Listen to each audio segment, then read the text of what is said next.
Welcome viewers to News 21, where we unmask the truth. Most Christians see Jerusalem as the holiest city on earth.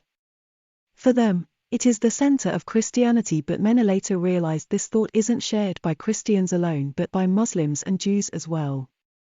Many people couldn't understand why their holy city was always hit by conflicts. News 21, in its quest for answers, decided to take a look into its history. Jerusalem for long has been considered a holy land. It has been and still is a city of conflict. This city has been destroyed twice, fought over 16 times, besieged 23 times, attacked 52 times, and traded hands on many occasions. Jerusalem has divided people but has also united them in reverence as a holy land, making it so special, yet so complex. Throughout its history, three major religions have fought for its control: Judaism, Christianity, and Islam. All three see Abraham as a forefather, as mentioned in all of their holy books: the Bible, the Quran, and the Torah. Muslims trace their roots to Abraham's first son, Ishmael, while Jews and Christians trace their roots to his second son, Isaac. For the Jews, Jerusalem is a spiritual homeland, as it is home to the Western Wall, considered to be the holiest site in Judaism.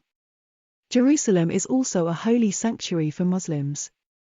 It is home to the Al-Aqsa Mosque, the third holiest site in Islam after Mecca and Medina, and also the Dome of the Rock, where Muslims believe Prophet Muhammad ascended into heaven.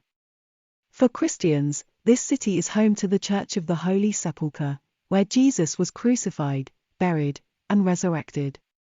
With Jerusalem being home to these holy sites, you would expect it to be a beacon of peace, but that's far from being the case. The Arab-Jewish problem began when the Romans drove Jews out of Judea and renamed their kingdom Palestina. The Jews were forced to spread across the Roman Empire, which is present-day Europe. But they were constantly persecuted wherever they went.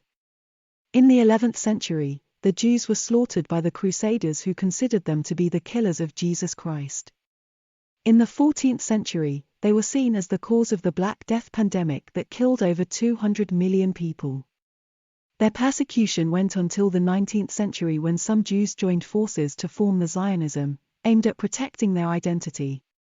This was a religious, political, and ideological movement that had two goals. The first was to put an end to the centuries of persecution, and the next was to take Jews back to their ancient homeland of Jerusalem. This movement is what brought Jews back to Israel, and today, Zionism is Israel's national ideology. Towards the end of the 19th century, Zionism led to massive immigration of Jews to Palestine, and by 1903, at least 30,000 had re-established in Palestine. By 1914, 40,000 more Jews had resettled there, and then came the First World War, when the Ottoman Empire collapsed and the British and French empires carved up West Asia, with the British taking control of the region under the British Mandate for Palestine. At first, they allowed Jewish immigration, but as more Jews arrived, tensions between Jews and Arabs began to grow. Both sides committed acts of violence, with both claiming to be the victims. So by the 1930s, the British began limiting Jewish immigration, but things changed again after the rise of the Nazis in Germany, when 6 million Jews were killed in the Holocaust. This made the rest to flee to the US and Palestine in large numbers, and had most of the Western world in support of a Jewish state, but much of the Arab world was against it. In 1947, a sectarian violence between the Arabs and the Jews grew, forcing the United Nations to approve a plan to divide British Palestine into two separate states.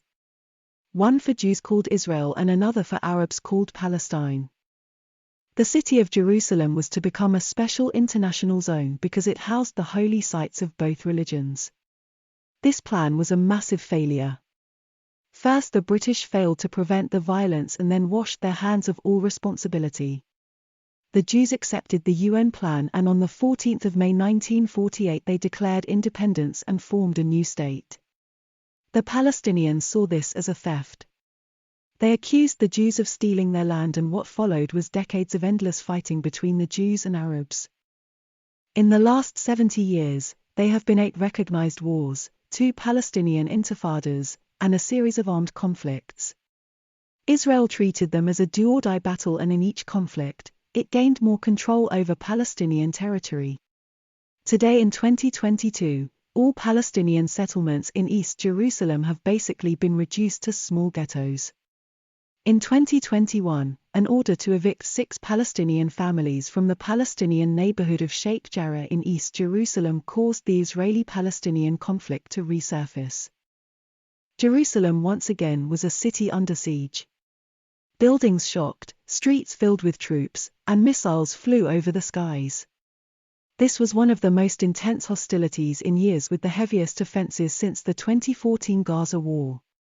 For the Palestinians, it was part of a wider scheme of ethnic cleansing to make more room for Jewish settlers and thereby Judaize eastern Jerusalem, which Israel sees as an integral part of its capital. Hamas, a Palestinian militant group and the de facto governing authority of the Gaza Strip, saw this as an opportunity to push the Palestinian struggle back to center stage. It launched rocket attacks on Israel while Israel responded with bombings of its own, causing hundreds to lose their lives. For Jerusalem to truly become a beacon of peace, East and West Jerusalem need to be independent municipalities, with East Jerusalem as the capital of the Palestinian state and West Jerusalem as the capital of Israel. A joint Israeli-Palestinian council will need to be formed to settle any matters arising between the 2 separate states. But bearing in mind that 5 peace deals could not settle this dispute and 8 wars could not bury their differences, it becomes hard to imagine any solution to this century of conflict. According to the Palestinians, if they drop their weapons, they will lose more land, while Israelis believe that if they drop the weapons there will be no Israel. So Hamas shoots rockets and Israel bombs Gaza, while Jerusalem, the city of peace, struggles to live up to its name. Share your ideas on how you think the long decades of Israeli-Palestinian conflicts could be solved in the comments section, and please don't forget to subscribe as a way of supporting us. Thanks for watching.